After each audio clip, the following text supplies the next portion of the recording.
Hay un documental en boga, porque el asunto parece ser así. Hay mucha gente, no toda, pero hay mucha gente que descubre los casos clásicos de la República Argentina cada vez que alguien hace una serie o un documental.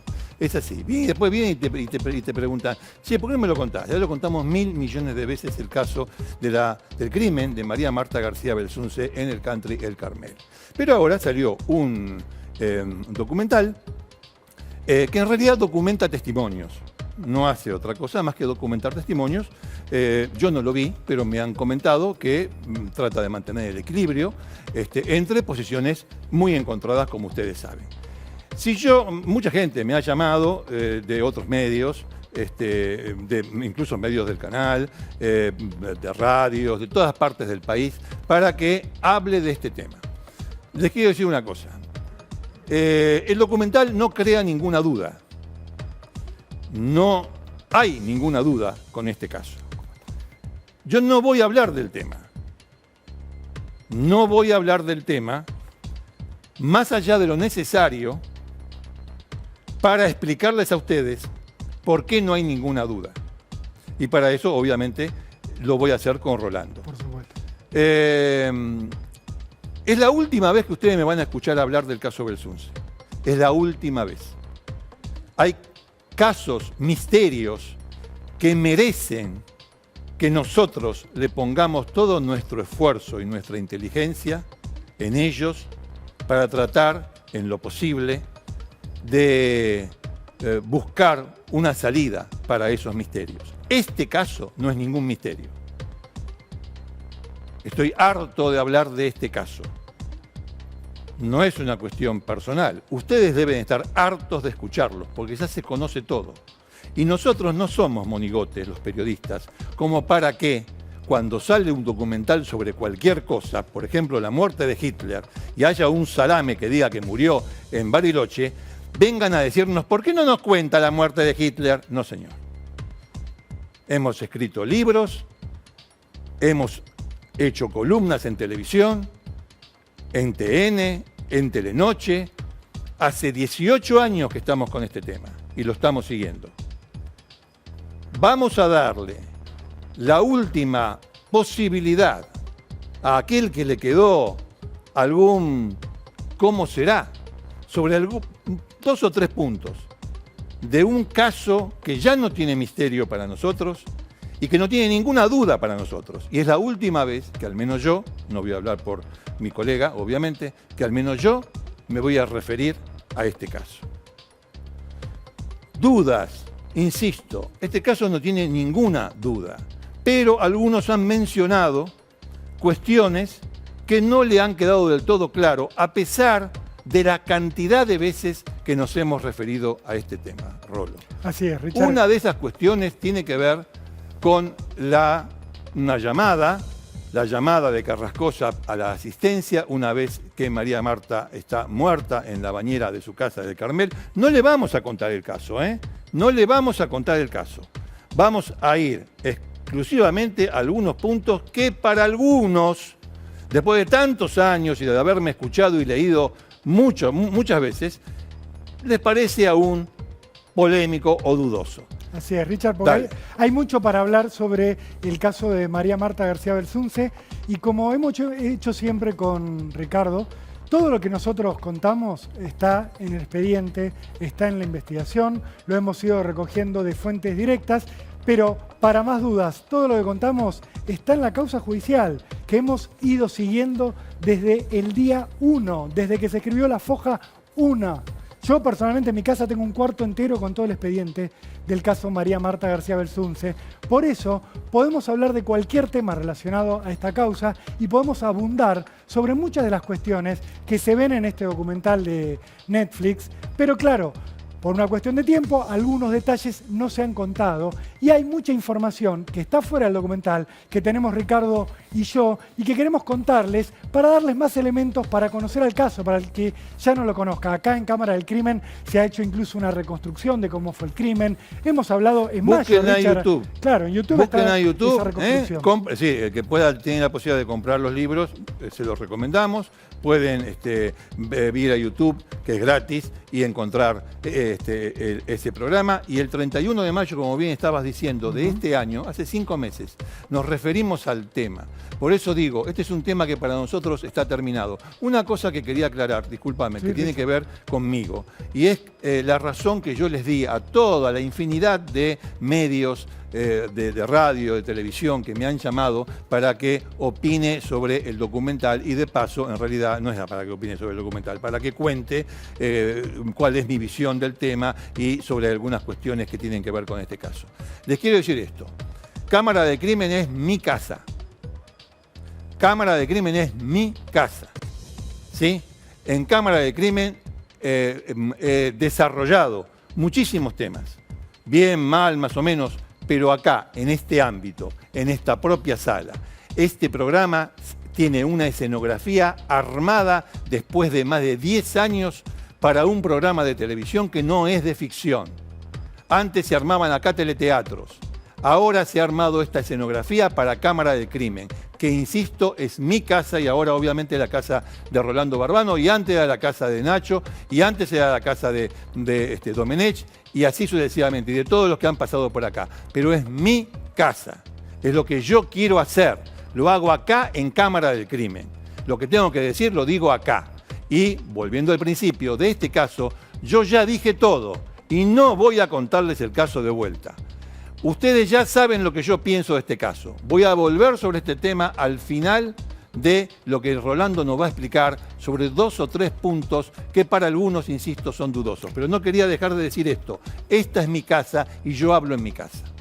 Richard, a las 19:07 del domingo 27 de octubre de 2002, Carlos Carrascosa llamó a una ambulancia desde su casa. ¿Qué quería decirle a los que lo atendieron, a la gente de emergencias? Que había muerto su esposa o que estaba moribunda y que necesitaba asistencia médica. La grabación de esa comunicación telefónica es una ventana a lo que estaba ocurriendo en la escena del crimen de María Marta en los instantes inmediatamente posteriores. Ahora la vamos a escuchar y la vamos a analizar y les vamos a contar quiénes son los que aparecen para la justicia en este audio. Mirá.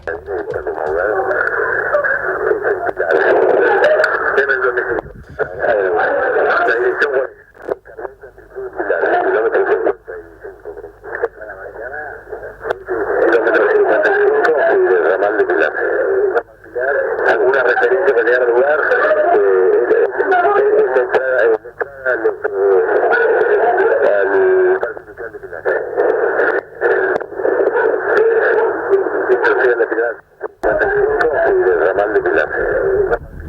¿Alguna referencia que le dé lugar?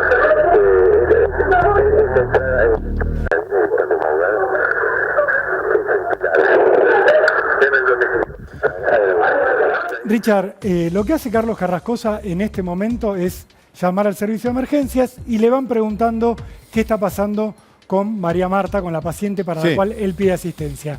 Él, ¿qué dice ahí? Entre otras cosas, da un primer dato que siempre a los investigadores les llamó atención. Le preguntan si respira María Marta y él dice que sí. Después dice un poco. Le preguntan si está consciente, dice que sí. Después dice que no. ¿Por qué es llamativo este primer elemento que tiene la llamada? Porque María Marta había recibido 5 disparos en la cabeza.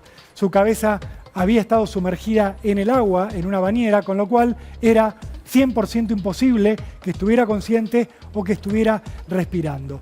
Pero pasado ese primer dato, lo que veíamos recién era la pericia que hizo Gendarmería sobre esa llamada, que se reveló por primera vez en 2006-2007, durante el juicio oral contra Carlos Carrascosa, donde los peritos revelan que atrás de la conversación se escuchan voces de 2 personas, de un hombre y de una mujer, que mientras Carrascosa habla con el operador, están hablando y dicen cosas. Sí, y dicen cosas. O sea, estamos diciendo que con María Marta reciente, el descubrimiento, supuesto descubrimiento del cuerpo fue en ese momento. Había 3 personas. Estaba Carlos Carrascosa, una mujer y otro hombre. La familia Carrascosa dice, la familia Belsunce dice que esta mujer era la masajista Michelini. Para ese entonces, probado está, que Michelini estaba en la puerta del Carmel y que todavía no la habían dejado entrar. Con lo cual, esa mujer No, y además la propia Michelini lo desmintió. Dijo, esta no soy yo no tuteo a nadie. Y ahí lo que se escucha de parte de la voz femenina es que estaba tuteando o hablando con familiaridad con los demás. No es Michelini. Entonces, ¿quién es esa mujer y quién es ese otro hombre? Fíjate, Richard, que Michelini dice, yo no estuve en ese momento, en esa llamada, esa no es mi voz, como bien decías vos, pero hay datos objetivos que hacen que para la justicia no puede haber sido Michelini la que estaba ahí. ¿Por qué?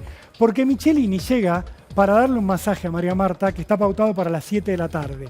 Según los registros de las cámaras de la entrada del country, a las 18:59 ella está detenida en la puerta esperando que le den la autorización, que alguien desde la casa de María Marta responda a los llamados de la guardia y diga, sí, que pase.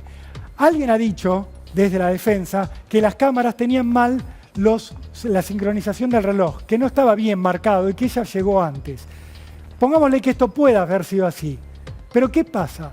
Hay un guardia que se llama Eduardo Vera, que está en ese puesto, en la entrada, y la tiene a Michelini al lado y declara que cuando ella todavía está ahí, esperando a que le den la autorización, él recibe una llamada en la guardia, que no es la primera, sino la segunda llamada que se hace en una ambulancia.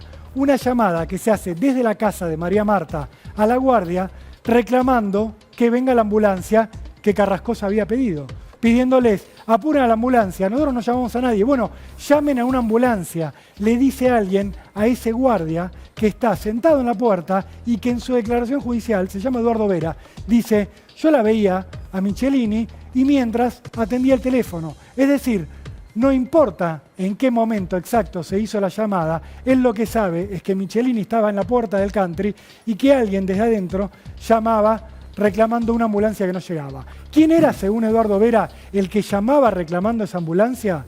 Según el testimonio de este hombre, habría sido Irene Urtig, la que llamaba. Pero ¿qué pasa, Richard? Sí. Irene Urtig siempre dijo que ella no estaba en la casa en este momento. Sí. Ella lo que siempre dijo es, yo estaba en mi casa, con mi marido, con Guillermo Bartoli, cuando Carrascosa nos llama y nos dice que María Marta tuvo un accidente. ¿Qué dice Carrascosa? Que ha dicho siempre, y lo dice incluso en esta serie por la cual todo el mundo está hablando ahora del tema, dice, yo estaba en mi casa, entro, la encuentro a María Marta ahogada en la pileta, en la bañera, abro la ventanita, veo a Michelini que está en la puerta ya de mi casa, y le digo, suba rápido, Betty, que María Marta tuvo un accidente, deje las cosas. Michelini sube, me dice, señor, llame a Bartoli y llame una ambulancia. Carrascosa dice, yo llamo a Bartoli, le digo que María Marta tuvo un accidente, corto y llamo a la ambulancia. Ese llamado a la ambulancia es el de las 19:07. La primera pregunta que se le presentó a la justicia es, ¿cómo hizo Bartoli para llegar a la casa de María Marta y estar durante ese llamado? Si Carrascosa dijo que llamó a Bartoli, cortó, volvió a levantar el teléfono y llamó a la ambulancia. Esta es la primera duda. Bartoli, duda. La primera duda que se le planteó a la justicia. Duda que en el juicio que se le hizo a los familiares y conocidos de la familia, quedó resuelta, al menos por los fiscales de ese caso. Hubo dos fiscales, Suseskin, Laura Suseskin, una de ellas, y el otro Lorstein, un fiscal de ese apellido, que le pidieron al tribunal, que estaba juzgando por encubrimiento a Guillermo Bartoli, que ya falleció Guillermo Bartoli, pero vamos a la historia, es un hecho histórico, estamos reconstruyendo un hecho histórico, en pedazos, pues ya le digo que todo el caso no se lo vamos a contar. Entonces, esos dos fiscales le pidieron al tribunal que Bartoli no sea ya imputado por encubrir, sino que sea imputado por partícipe necesario. No lo decimos nosotros, lo dijeron dos fiscales en el juicio. El tribunal entendió que no era el momento y no les dio lugar a eso, pero dos fiscales estaban convencidos que Guillermo Bartoli e Irene Urtig estaban allí con Carlos Carrascosa en el momento de la muerte de María Marta García Belsunce. No lo decimos nosotros, yo lo transfiero, se lo comunico, lo dijeron en la justicia.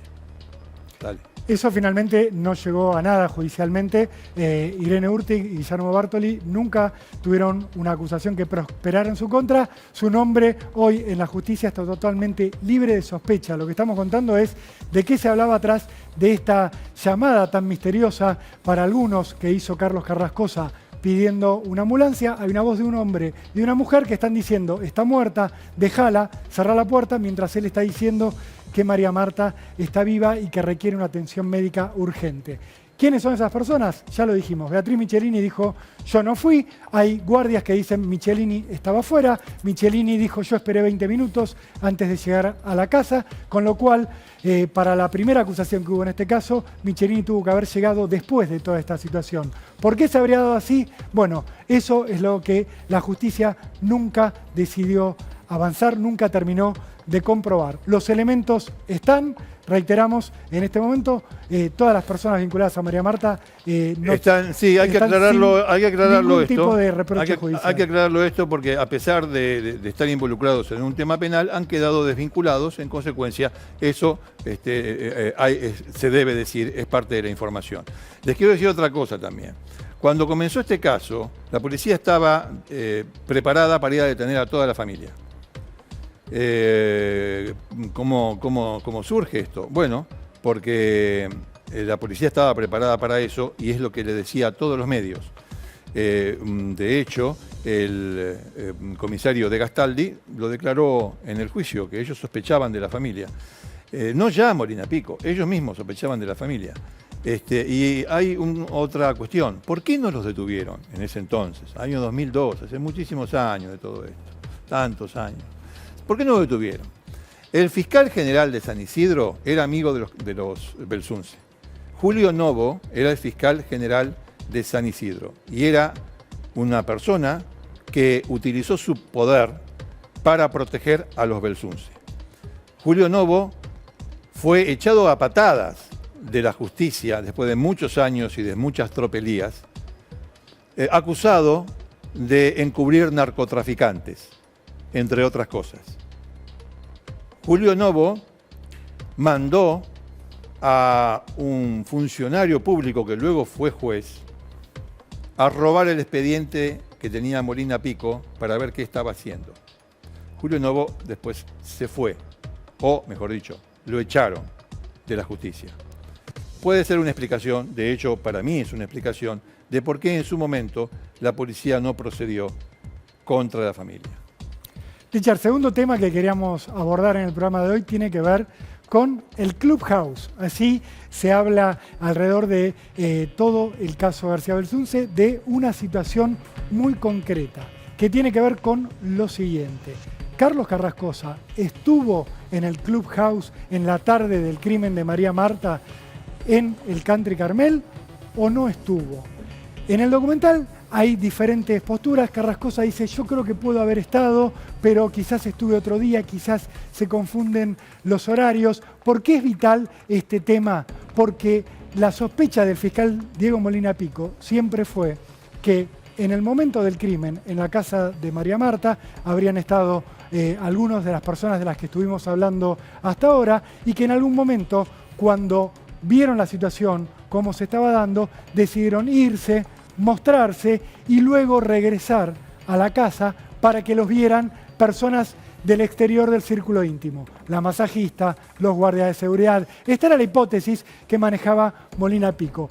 Pero cuando declaran ante la justicia los familiares de María Marta y les preguntan ¿qué estaban haciendo ustedes a la hora del crimen?, Carrascosa, Guillermo Bartoli, algunos de sus amigos, la propia Irene Urtig, cuentan que a la hora en la que habría ocurrido el asesinato de María Marta, entre las 6 y las 7 de la tarde, ellos estaban en la casa de Bartoli viendo un primer partido de fútbol, se jugaba ese día Boca River, y que luego del triunfo de Boca sobre River, se quedaron en la casa solamente Bartoli y Carrascosa mirando el partido siguiente, Independiente Rosario Central, que lo hicieron hasta que se hizo el primer gol, que Independiente hizo el primer gol del partido, cosa que ocurrió después de las 7 de la tarde, y que recién ahí decidieron separarse, Bartoli quedarse en la casa y irse Carrascosa hacia su propio hogar para, según su propia versión, encontrarse con el cuerpo de María Marta muerto dentro de la bañadera de su casa.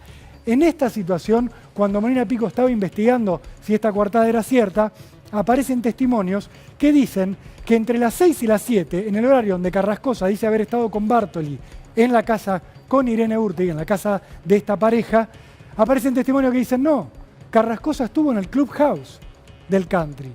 ¿De quiénes son estos testimonios? Aparece primero la concesionaria del Clubhouse, Alba Benítez, que dice, Carrascosa llega después de las 6 de la tarde, estaciona su camioneta, viene, pide un café al mozo, se toma un limoncello conmigo, que yo lo invito, le pide un cigarrillo al mozo, se fuma el cigarrillo, se queda unos 10, 15 minutos, hablamos sobre el verano, él me dijo no contrates mucha gente porque la mayoría de los vecinos del Carmel se va de vacaciones a Punta del Este, después se subió a la camioneta y se fue.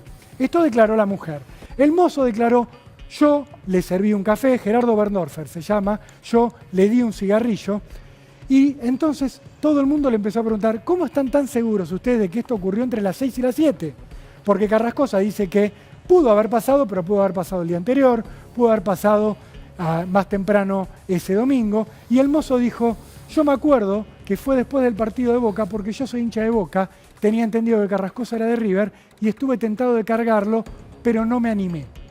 Esto es el hecho por el cual él se acuerda de esta situación y así se lo cuenta a la justicia. Y él cuenta, incluso en ese momento pasó un cadete que también nos vio. El cadete del Clubhouse declaró en la causa y dijo, yo lo vi a Carrascosa con Alba Benítez. Entonces, la situación existió y lo que le faltaba a la justicia era fijarla si fue ese día. ¿Qué testimonio se suma a todos estos? El de un médico amigo de la familia de María Marta que se llama Eduardo Zancoli. Ese médico estuvo en la casa de María Marta después del asesinato de la víctima y a la noche, después de pasar a saludar a Carrascosa, a darle el pésame, se fue a cenar al Clubhouse. Estuvo en el Clubhouse y cuando está cenando en el Clubhouse habla con Alba Benítez y ahí le cuenta que María Marta había fallecido. Le dice, no, vengo de la casa de los Carrascosa porque María Marta tuvo un accidente y murió. Y Alba Benítez, según cuentan los dos, le dice, ¿qué cosa? Justo hoy a la tarde Carrascosa estuvo acá tomando un café. Pobre hombre, debe haberse ido de acá y se haber encontrado en su casa con su esposa muerta. Carrascosa, ante todo esto, lo que dice hoy es, para mí, eso fue una trampa que me tendió el fiscal para hacerme pisar el palito, porque yo en ese horario no estuve ahí. Si yo tenía una coartada, ¿por qué no la usé? ¿Por qué no habría de haberla usado si yo estuve ahí? ¿Qué sospechó siempre Molina Pico, Richard, con este tema? Y esto, insistimos, no se pudo probar, pero es lo que siempre se sospechó. Que si Carrascosa usaba esta coartada del Clubhouse, dejaba sin coartada a otras dos personas con las que él había dicho haber estado a la hora del asesinato.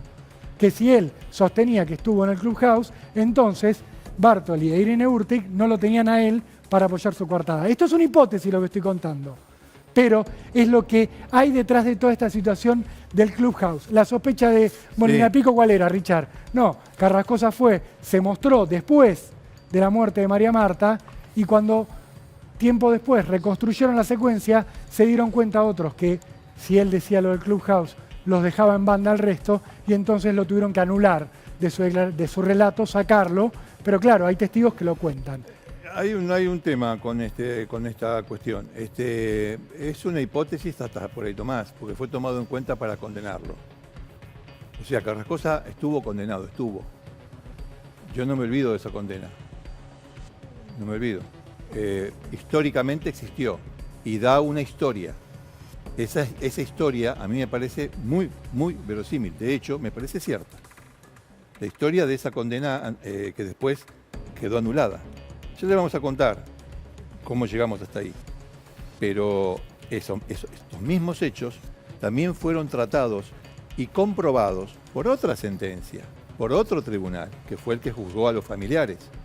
O sea, un tribunal lo toma en cuenta contra Carrascosa y otro tribunal toma en cuenta el mismo hecho contra los familiares. O sea, es más que una hipótesis. Que no le quieran dar valor jurídico, allá ustedes, o allá vos, porque es un solo juez, allá vos. Pero esto existió y esto fue probado en expedientes judiciales diferentes, con lo cual le da mucha más fuerza. ¿Por qué la familia Belsunce estuvo tan interesada en saber el horario en que terminó el partido de Boca River que llamó y dio información a la AFA. A la AFA. ¿Por qué? Por todo lo que le acaba de decir Rolando. Pero hay algunas otras cosas más. Yo le insisto con esto. Este caso ya lo hemos contado y lo hemos escrito y usted lo puede ver por todos lados. A propósito de este documental, para alguno que, no sé, se habrá olvidado de las cosas, estamos haciendo hincapié en 2 o 3 cositas que pudieron haber causado alguna duda. Pero acá no hay ninguna duda. Ninguna duda. Ya al final usted va a ver, no hay ninguna duda de esto. Y no lo decimos nosotros, ¿eh? Lo dicen más de 10 funcionarios del Poder Judicial. Más de 10 funcionarios que tuvieron que luchar contra otro funcionario del Poder Judicial que eran amigos de la familia, protegían a la familia y hasta llegaron a cometer acciones muy polémicas para que la familia zafara de esto. Dale. Richard, hay mucho para hablar del caso García Belsunce. La familia Belsunce es una familia que no cae bien. No cae bien.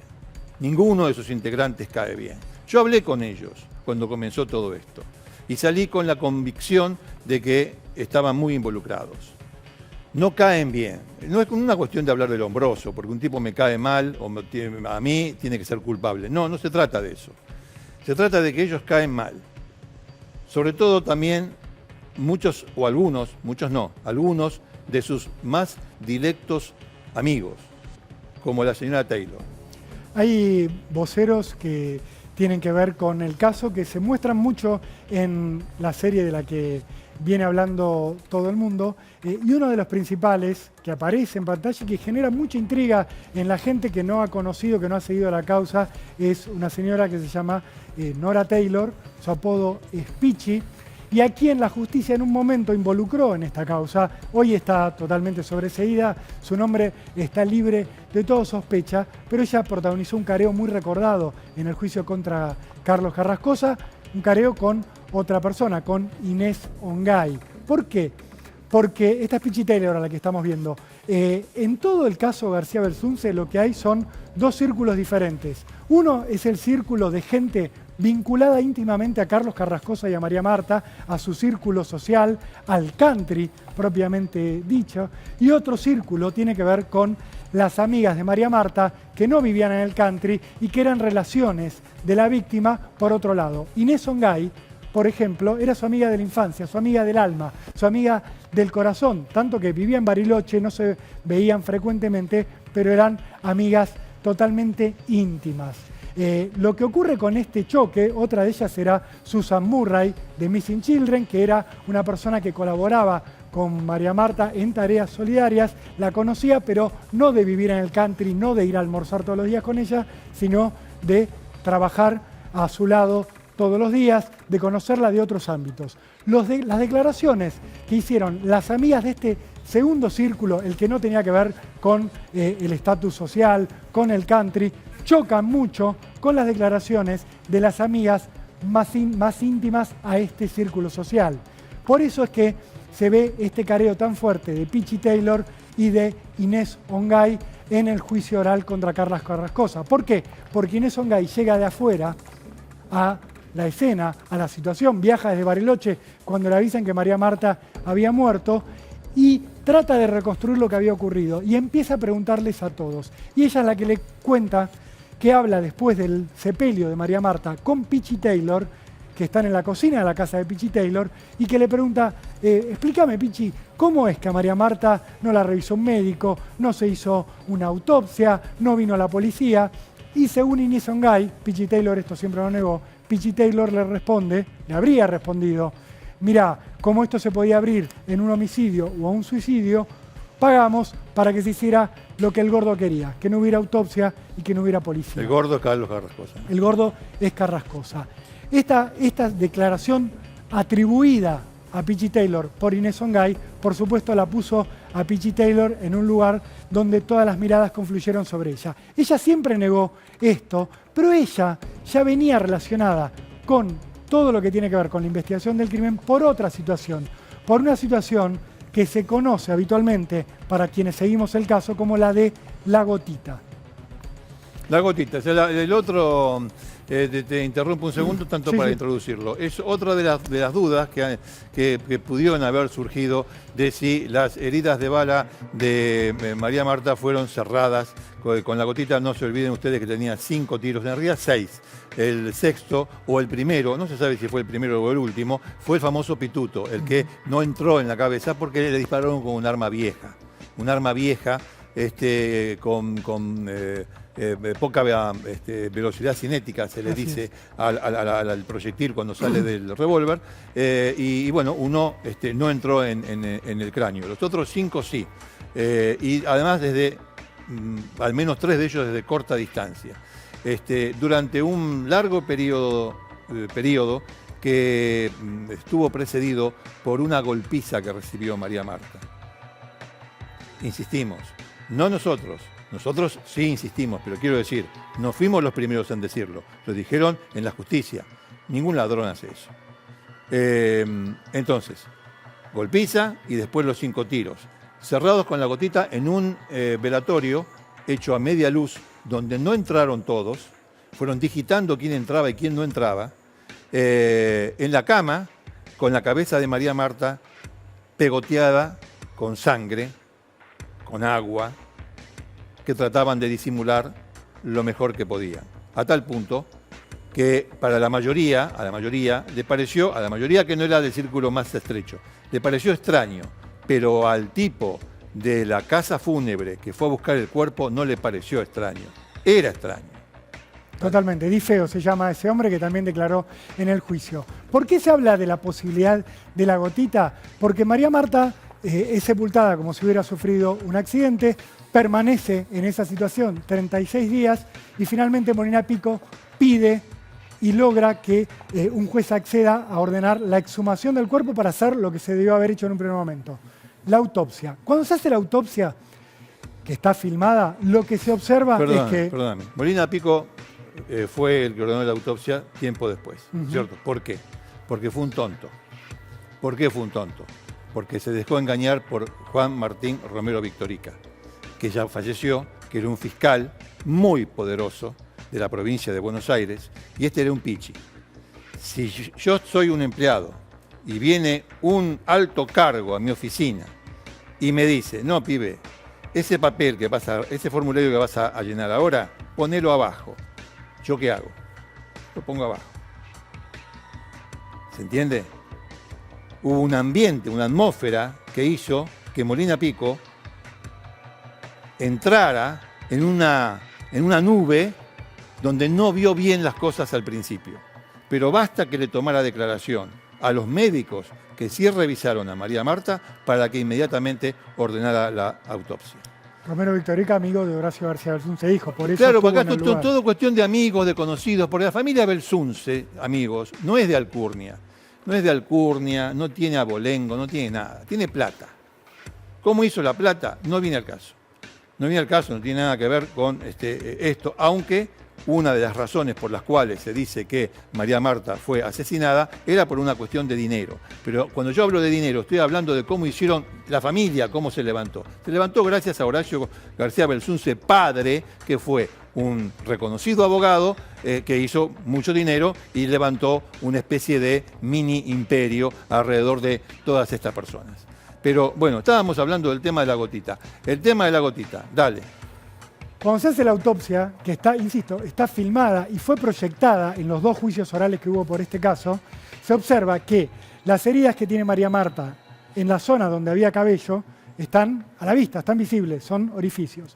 Pero ¿qué pasa? Hay una herida acá en la frente de María Marta. Uno de los disparos le dio acá. Eso tendría que haber sido visible a simple vista. Cuando vos ves una persona que recibe un balazo, hay un orificio. Los que fueron al velatorio no vieron orificios. Muchos de ellos hablaron de un golpecito, un moretón, un raspón en la frente. ¿Por qué? Cuando los forenses analizan el cuerpo de María Marta, encuentran estos orificios acá, abiertos, pero encuentran acá un par de orificios que a simple vista estaban cerrados. Tanto estaban cerrados que tienen que usar una pinza para abrirlos. Tienen que meter una Claro, pinza sí, para abrirlos. Para poder ¿Sí? abrirlos. Este movimiento tiene que hacer la pinza. A ver. Ahí está, mirá. Abre así el orificio. Saltan, tac, hacen así los orificios. Tac. Entonces, Molina Pico se pregunta, hablando con especialistas, si eso pudo haber sido pegado. Si alguien cerró el orificio para que no se viera. Por ejemplo, durante el velatorio.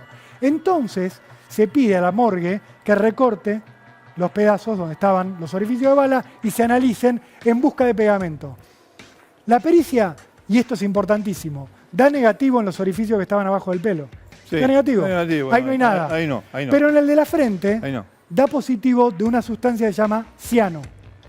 ¿Qué es el ciano?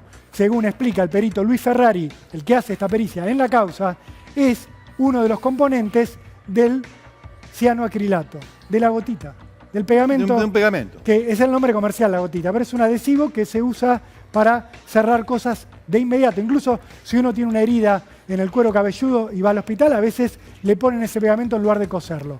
El perito lo que dice es, hay ciano, no está el acrilato. ¿Y por qué no está la otra parte, el acrilato? Le preguntan al perito. Y dice, bueno, este cuerpo estuvo 36 días en formol, en un cajón. Entonces, hay mucho que se puede haber diluido. ¿Qué dijo siempre la familia para responder a esto? Dijo, no, el ciano también aparece en, voy a nombrar otro producto, en un piojicida, en el Nopusid.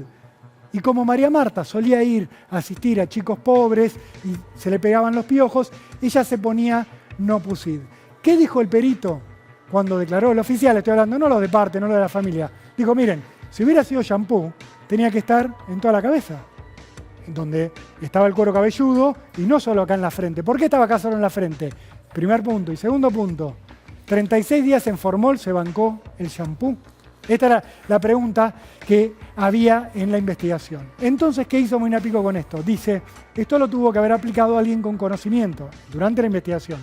Y le apuntó él en la causa a Pichi Taylor. ¿Por qué? Porque Pichi Taylor, que en su juventud fue modelo, luego estudió veterinaria y actualmente, en el momento del crimen, trabajaba como veterinaria de caballos de polo. ¿Estuvo en un momento junto al cuerpo con Carrascosa? Sí, según testimonios, estuvieron a solas durante un ratito. Pichi Taylor siempre negó esto. Molina Pico pidió su procesamiento y esto finalmente no prosperó. Pichi Taylor en este momento está sobreseída de toda culpa. No tiene ningún cargo y no hay ninguna sospecha sobre ella.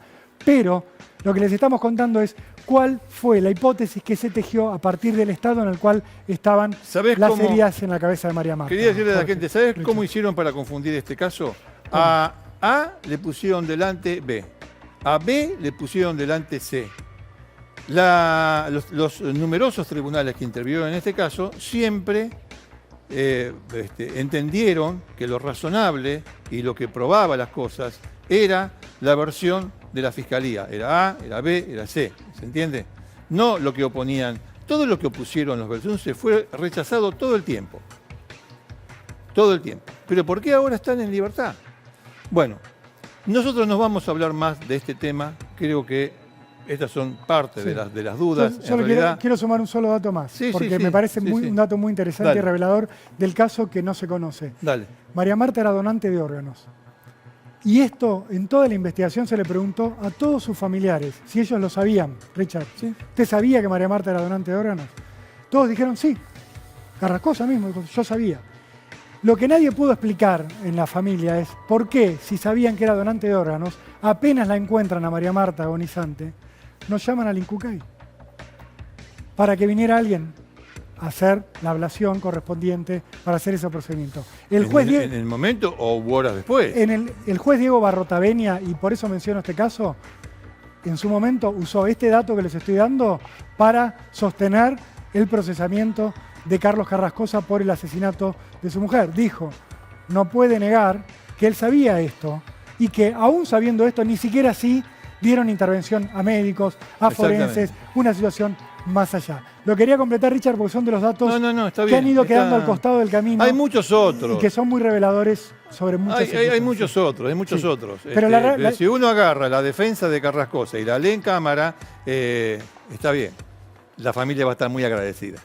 ¿Y por qué con todo esto no están presos? ¿O por qué con todo esto no fueron condenados? Son muchas de las preguntas que siempre se han hecho muchos. Hoy están sobreseídos, pero vos, Richard, me parece que querías profundizar. Yo te digo una cosa. Yo lo que quería hacer era darle un cierre a esto, donde voy a tratar de explicar por qué.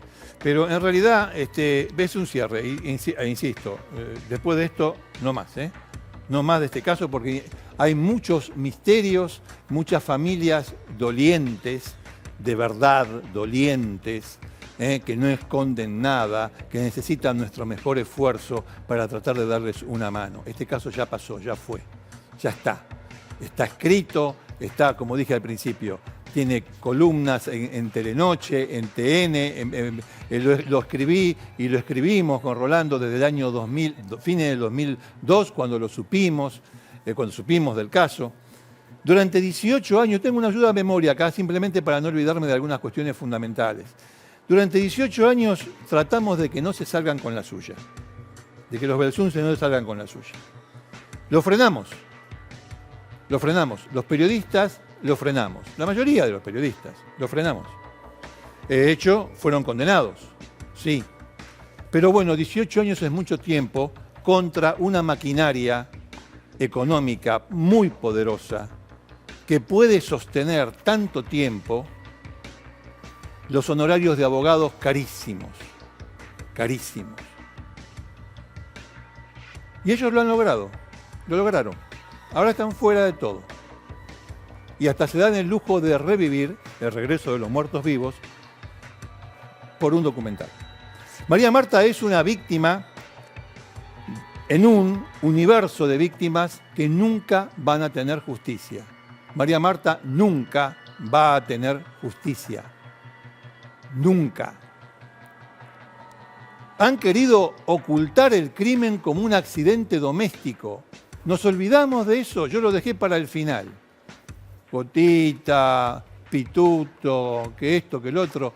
¿Ustedes saben cómo empezó este caso? ¿Por qué estuvo 36 días sepultada y nadie investigó ni hizo nada? Porque la familia dijo que se golpeó en la bañera de su casa, que María Marta había muerto por un accidente. Tratamos nosotros de desentrañar eso y de, al ver que era una cosa imposible, de dejarlos en evidencia. Hicimos todo para desenmascarar eso.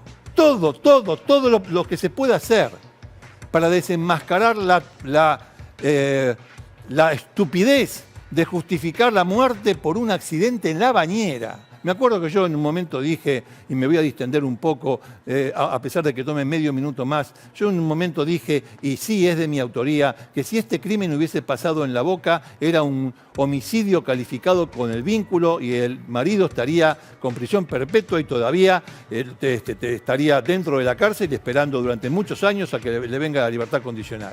Si este mismo crimen pasaba en el centro de la ciudad de Buenos Aires, en Barrio Norte, póngale, era un crimen calificado por el vínculo de matrimonio, pero con circunstancias de atenuación. Y si este crimen hubiese pasado, de hecho pasó en un country de Pilar, era un golpe en la bañera. Hicimos lo posible para desenmascarar eso. Mire que nos costó, porque durante años insistieron que se había matado por un golpe en la cabeza, en la bañera de su casa. Pero, después de tantos abogados, un abogado apropiado ahora encontró al juez justo, a un juez incorruptible. ¿Por qué es incorruptible este juez? Porque nadie, ninguna circunstancia puede hacer que haga justicia. Es incapaz de hacer justicia. Se llama Víctor Violini. Es un funcionario público y como periodista lo puedo criticar. Uno solo, contra un universo. Que se sentaba codo a codo al lado de otro juez de la misma sala que termina absolviendo a Carrascosa, que está suspendido de la justicia ese otro juez llamado Ordoqui por cobrar dinero para sacar sentencias a favor o en contra.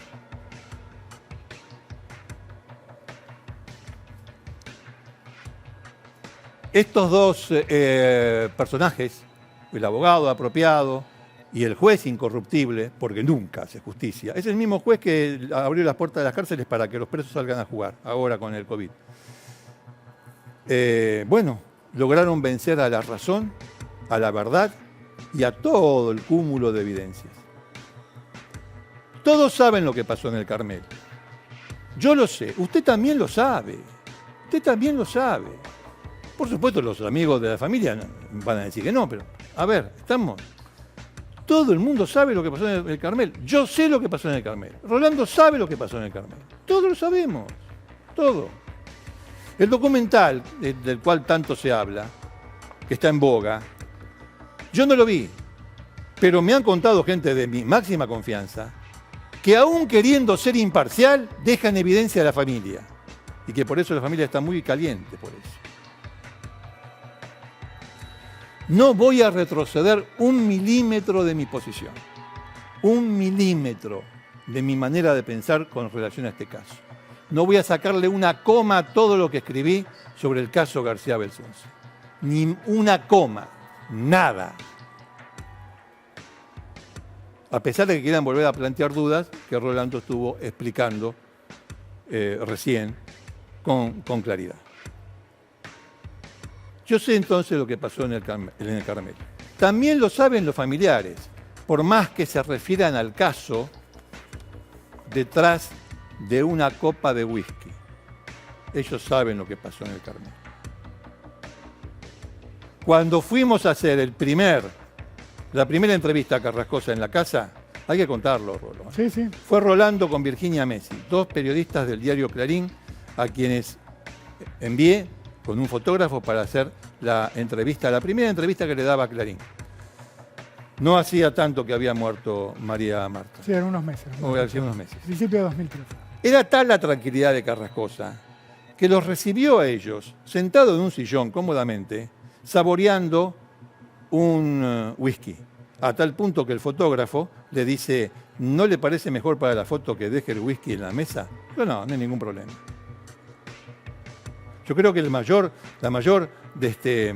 problema de Carrascosa en la cárcel habrá sido ese, no tenerlo a mano. También aprendí, y acá voy a terminar, Nacho querido, bancame esto porque me parece que es importante. No es importante, pero me parece que hay que decirlo porque hay mucha gente que lo está... Que lo está... Hay algunos, no todos, que lo comentan. Yo desde que vine a la televisión, y discúlpame que en esta te tengo que dejar de lado, porque sí, vine antes, que simplemente por eso. Vine a la televisión después de estar muchos años en Clarín. Yo soy una rata de... Sí, ya sé que después lo van a editar, pero no importa. Una rata de redacción. Y antes lo era de tribunales, pero no importa.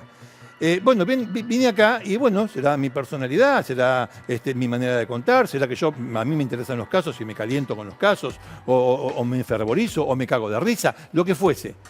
El hecho es que descubrí algo que yo no sabía bien qué era, hasta que Moria Kazán, a quien le mando un saludo, me dio la solución. Cuando ella dijo, se cuelgan de mis tetas. ¿Sí? Bueno, a mí muy pocos, se me cuelgan de la entrepierna.